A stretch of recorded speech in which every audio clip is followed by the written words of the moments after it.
মাসে 6টা রোজার ফজিলত আছে আমরা জানি। নবী সাল্লাল্লাহু আলাইহি ওয়াসাল্লাম বলেছেন, মান সামা রমাদান সুম্মা আতবাআ সিত্তা মিনাশ শাওয়াল কানা কাসিয়ামিদ দাহর। কেউ রমজান রোজা রাখার পরে শাওয়ালের 6টা রোজা রাখলে সারা বছর রোজা রাখার সওয়াব পাওয়া যাবে।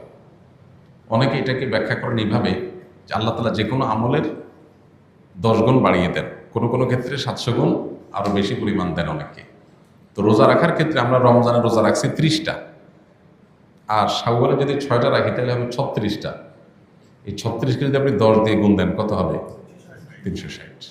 এই জন্য হাদিসে বলা হয়েছে রমজানের 30 রোজার পরে বা পুরো মাসের রোজার পরে যদি কেউ 6টা রোজা প্লাস করে তাহলে সারা বছরের পেয়ে যাবে, অর্থাৎ তখন 10 দিয়ে গুণ হয়ে যাবে। তাহলে আমার 30কে 360-এ পরিণত করার জন্য আমার 6টা রোজা রাখতে হবে। Why not? আমরা কেন এটা মিস করবো?